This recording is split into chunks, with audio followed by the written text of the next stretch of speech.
రోజుల 2-3 రోజులుగా అఘోరి కోసం గాలిస్తున్నటువంటి పోలీసులు ఎటకేలకు మధ్యప్రదేశ్ సరిహద్దుల్లో అఘోరి ఆచూకీ లభ్యం అవడంతో అక్కడ అదుపులోకి తీసుకున్నట్లుగా కూడా తెలుస్తుంది.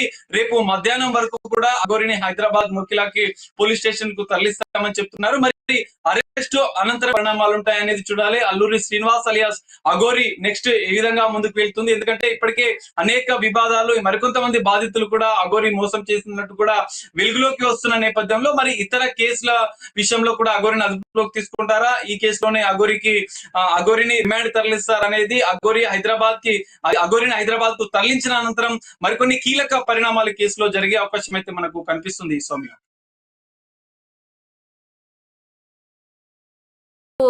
సాగర్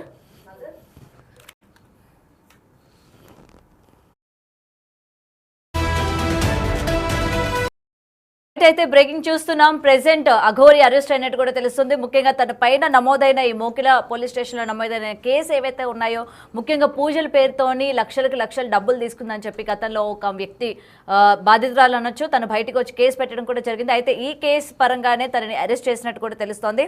అయితే దీనికి సంబంధించిన ఇన్ఫర్మేషన్ అసలు విష్ణు దగ్గర ఉందా అనే దానిపైన ఒకసారి విష్ణుకి కూడా మనం ఒకసారి లైవ్ లో కూడా ఫోన్ చేసి చూద్దాం. మరి తనని అరెస్ట్ చేసినట్టు ఏమైనా ఇన్ఫర్మేషన్ ఉందా, వర్షిని ఏమైనా వాళ్ళ పేరెంట్స్కి ఏమైనా అప్పచెప్పే ప్రయత్నం ఏమైనా చేస్తారా అన్న దానిపైన కూడా ఒకసారి విష్ణుని అడిగి తెలుసుకుందాం.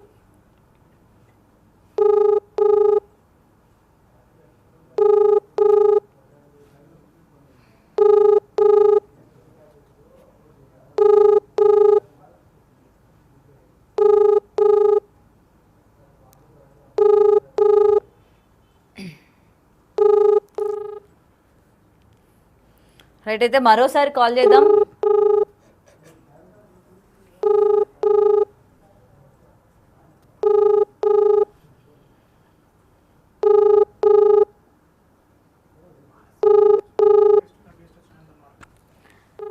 రైట్, అయితే విష్ణు కాల్ లిఫ్ట్ చేయట్లేదు. అండ్ మనతో పాటు లైవ్ లో జాయిన్ అవుతున్నారు బాలకృష్ణ గారు.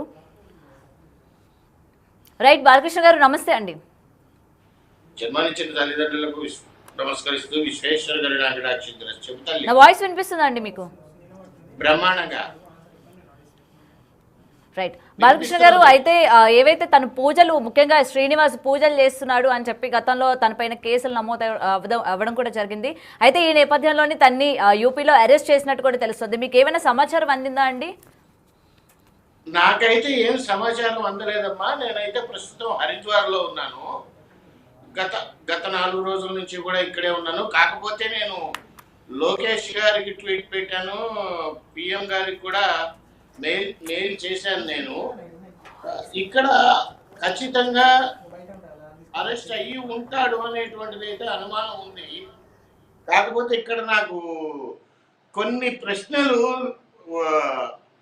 కొంతమంది మాట్లాడిన విధానాన్ని బట్టి చూస్తే ఆయన ఎవరో, టైం ఉందా అమ్మా, మాట్లాడచ్చా? మాట్లాడండి. నాకు కొన్ని ప్రశ్నల అనుమానం ఏంటంటే, ఆయన ఎవరు అనిల్ బెహ్రా గారు నిన్న మీడియాలోకి వచ్చి విష్ణు గారిని, ఆ తర్వాత ఆద్యానాథ్ గారిని, తర్వాత ఇంకెవరో వినోద్ రెడ్డి గారిని, వీళ్ళందరినీ కూడా ఎంక్వైరీ చెయ్యాలి అని చెప్పాడు. నాకు ఇక్కడ ఆయన మాట్లాడిన దాన్ని బట్టి చూస్తే నాకు కొత్త కోణాలు కనబడుతున్నాయి. ఇది 2 రాష్ట్ర ప్రభుత్వాల సమస్య లేక దేశ సమస్య అనేటువంటిది అనుమానం వస్తుంది. ఎందుకు వస్తుందంటే, ఫస్ట్లో వీడు అదేదో విశాఖపట్నంలో యోగి ప్రభాకర్ గారు, ఆయన యోగి కాదు ప్రభాకర్ గారు, ఆయన్ని తీసుకొని వెళ్ళి బ్లాక్ క్లాత్ కట్టి ఈయన హిమాలయాలలో తపస్సు చేశాడు, ఆయనకి లోకం పోకడలు తెలియదు, అంబరాన్నే వస్త్రంగా మలుచుకొని కట్టుకున్నాడు అని చెప్పి సొల్లంతా చెప్పాము, ఎవరితోనూ మాట్లాడలేము అన్నారు. ఒక ఆడపిల్ల వచ్చి నీ మీద మాస్క్ వేసుకొని నీ మీద ఎలిగేషన్ చేసినప్పుడు దానికి గురువు గారి పర్మిషన్ అవసరమా? నాకు అర్థం కాల. వీళ్ళందరూ ఏంటి? వీళ్ళందరి మీద ఎంక్వైరీ చేయాలి. మన ఆయన పేరేంటి, ఆయన ఎవరు అనిల్ బెహ్రా గారు అన్నట్టు విష్ణు గారు, ఆద్యానాథ్ గారు, వినోద్ రెడ్డి గారు, ఆ తర్వాత యోగి ప్రభాకర్ గారు, రాజేష్ నాథ్ అఘోరా గారు, వీళ్ళ మీద కూడా ఎంక్వైరీ చేయాలి.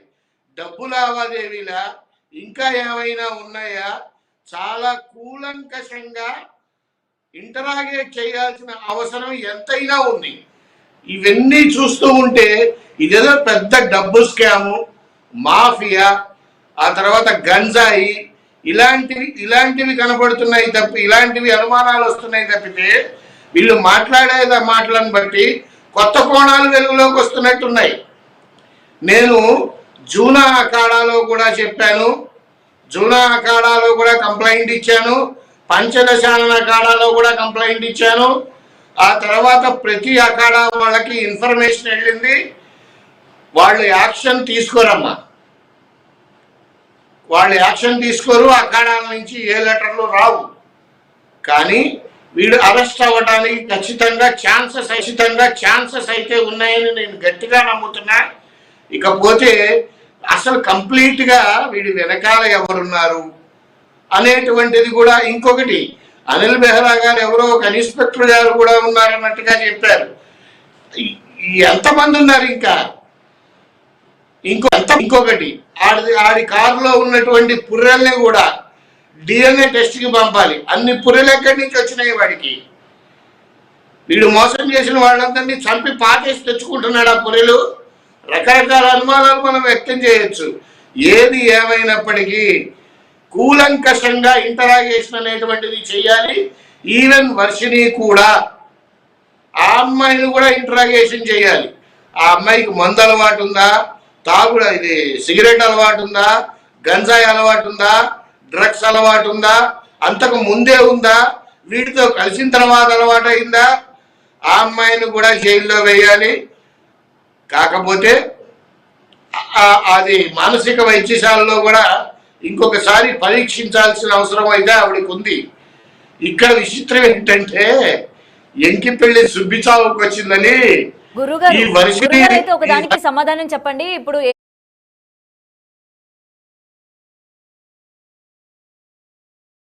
అంటే ఈ చేసిన పూజల్లో ఏవైతే ఉన్నాయో ఈ డబ్బులు ఇటు వర్షినికి ఏమైనా ఇచ్చాడా, లేకపోతే వాళ్ళ ఫ్యామిలీ మెంబర్స్ కి ఆదుకుంటానని చెప్పి కూడా 10 సార్లు వర్షిని చెప్పడం జరిగింది కదా. సో తినను కూడా ఈ విధంగా ఏమైనా ఇంట్రోగేషన్ ఏమైనా చేయాలా? ఇప్పుడు ఎంకిపెళ్లి సుబ్బిసావుకు వచ్చిందని ఇది వాడి దగ్గరికి వెళ్ళా, వాడు వీడి దగ్గరికి వెళ్ళా, వాడికి చావు ఉన్నట్టు అనిపిస్తుంది. ఇక్కడ నిజంగానే వర్షిణిని కూడా ఇంటరాగేషన్ చేయాలి, అందులో అనుమానమే లేదు. ఎవరెవరు పెద్దలు ఉన్నారు. ఇంకా విచిత్రం ఏంటంటే ఈ శ్రీనివాస్ అనే దౌర్భాగ్యుడు 10 రోజులు ఎవరి ఇంట్లో ఉన్నాడు హైదరాబాద్లో అనేది కూడా నాకు తెలుసు. అవి ఇప్పుడు చెప్పడం బాగోదు. వీడికి చీర కట్టడం ఎవరు నేర్పారు అనేది కూడా తెలుసు నాకు. అవన్నీ ఇప్పుడు చెప్పడం బాగోదు. కాబట్టి వాడి అరెస్ట్ కన్ఫర్మేషనా కాదా అనేటువంటిది నాకు ఒక అరగంటలో ఇన్ఫర్మేషన్ వస్తుంది. దాన్ని బట్టి మాట్లాడదాం తల్లి. చెప్పమ్మా. అంటే గురువుగారు ఇప్పుడు మీరు చెప్పారు కదా 10 రోజులు ఎవరి ఇంట్లో ఉన్నానో మీకు తెలుసు అని చెప్తున్నారు కదా. అయితే ఇంత జరుగుతున్నా సరే ఇంకా శ్రీనివాస్ని నమ్మి ఇంట్లో పెట్టుకునే వాళ్ళు ఉన్నారంటారా? ఇప్పుడు కాదు, మొదట్లో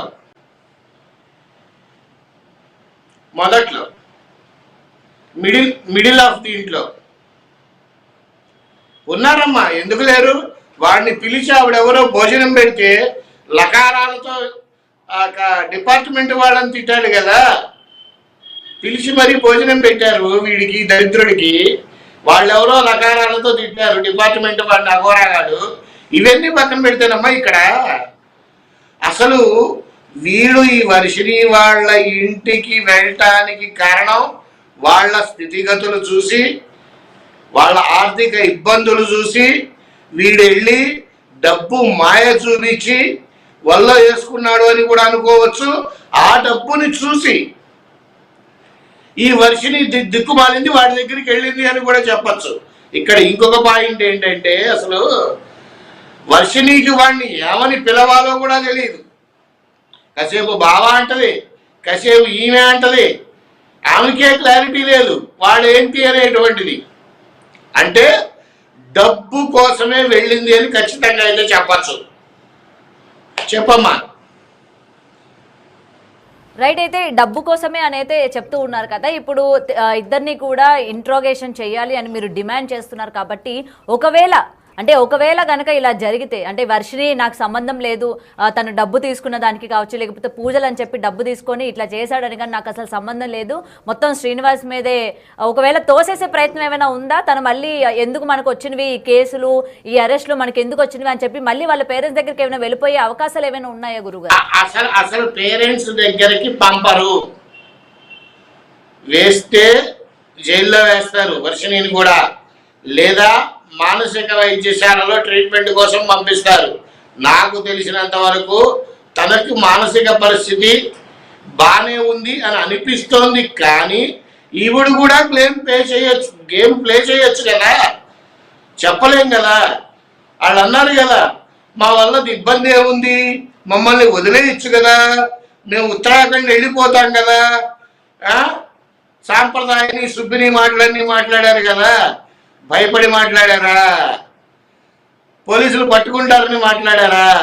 ఎక్కడున్నా పట్టుకుంటారు కదా మా పోలీసులు, అండమాన్ నికోబార్ దీవుల్లో ఉన్నా పట్టుకుంటారు. నీకు తమాషానా? ఇష్టం వచ్చినట్లు తిట్టిపోసావు, అటు అంబేద్కర్ గారిని తిట్టావు, ఇటు రేవంత్ రెడ్డి గారిని అమరాబూతులు తిట్టావు, ఇటు డిపార్ట్మెంట్ వాళ్ళని కొట్టావు. అక్కడ ఆంధ్రాలో కూడా అదే పరిస్థితి. నేను మీకు గుర్తుందో లేదో తల్లి, వీళ్ళకి ట్వీట్ చేశాను, వీళ్ళకి మెయిల్ చేశాను అని నీకు ముందరే ఇన్ఫార్మ్ చేశా, గుర్తుందా అమ్మా నీకు? అవును అవును. మళ్ళీ డిలీట్ చేసేసాను. చేసిన ఎన్ని రోజుల క్రితం చేశానో తెలుసా అమ్మా? 3 రోజుల క్రితం చేశా. ఖచ్చితంగా యాక్షన్ ఉంటుంది, అందులో డౌటే లేదు. ఎక్కడికి పోయినా సరే వీడు అరెస్ట్ అవుతాడు. నాకు తెలిసి ఇంకో ½ అన్ అవర్లో నాకు ఇన్ఫర్మేషన్ వచ్చేస్తుంది, ఖచ్చితంగా అరెస్ట్ అవుతాడు. కానీ అక్కడ వర్షిణీయ శ్రీనివాస అనేటువంటిది పాయింట్ కాదు. ఈ అలిగేషన్ చేసినటువంటి ఆయన ఎవరు, అనిల్ బెహ్రా గారు చెప్పినట్టు విష్ణుని ఎంక్వైరీ చేయాలి, వాళ్ళ తల్లిదండ్రుల్ని ఎంక్వైరీ చేయాలి, వర్షిణి తల్లిదండ్రుల్ని, అండ్ ఆద్యానాథ్ గారు అనే పేరేదో చెప్పాడు, ఆవిడని ఎంక్వైరీ చేయాలి, యోగి ప్రభాకర్ని ఎంక్వైరీ చేయాలి, రాజేష్ నాథ్ అఘోరి గారిని ఎంక్వైరీ చేయాలి. ఎందుకు చేయాలి? వీళ్ళందరికీ డబ్బు ట్రాన్సాక్షన్సా, లేదు ఇల్లీగల్ యాక్టివిటీస్లో హ్యాండ్ ఉందా అనేటువంటిది కూడా తెలుసుకోవాలి, ఖచ్చితంగా తెలుసుకోవాలి. ఇది 2 రాష్ట్రాల సమస్యలాగా అనిపించింది నిన్నటిదాకా నాకు. అనిల్ బెహ్రా గారు స్టేట్మెంట్ ఇచ్చిన తర్వాత ఇది దేశ సమస్య. అఘోరి కావచ్చు, లేకపోతే యోగి ప్రభాకర్ కావచ్చు, ఎందుకంటే స్టార్టింగ్ నుంచి కూడా ఇతని గురించి పాజిటివ్గా ఉన్న వాళ్ళందరూ కూడా మెయిన్గా ఉండడానికి రీజన్ ఈ డబ్బుల ట్రాన్సాక్షన్స్. ఇప్పుడు మీరు ఏదైతే అన్నారో ఈ డబ్బుల ట్రాన్సాక్షన్స్ గురించి ఏమైనా వాళ్ళకు కూడా వెళ్ళాయి అని అనుకుంటున్నారా? ఎందుకంటే ఆల్రెడీ యోగి ప్రభాకర్ కావచ్చు, లేకపోతే రాజేష్ నాథ్ కూడా కొంతవరకు డబ్బులున్న వ్యక్తే, సాధకులు ఆయన దగ్గరికి వస్తూ ఉంటారు అని చెప్పి కూడా పలుమారు సార్లు ఇటు వర్షిణి కుటుంబ సభ్యులు కూడా చెప్పడం జరిగింది. సో ఇతన్ని కాపాడే ప్రయత్నం వీళ్ళందరూ కలిసి చేశారు. ఆ చేయడానికి శ్రీనివాస్ ఏమైనా డబ్బులు ఇచ్చాడా అంటే దాని గురించి మీరు ఇంట్రోగేషన్ చేయమంటున్నారు? అవ్వచ్చు, డబ్బులు ఇచ్చాడా, ఇల్లీగల్ బిజినెస్ చేస్తున్నారా, లేకపోతే వీడిని వెనకేసుకు రావడానికి కారణం ఏంటి?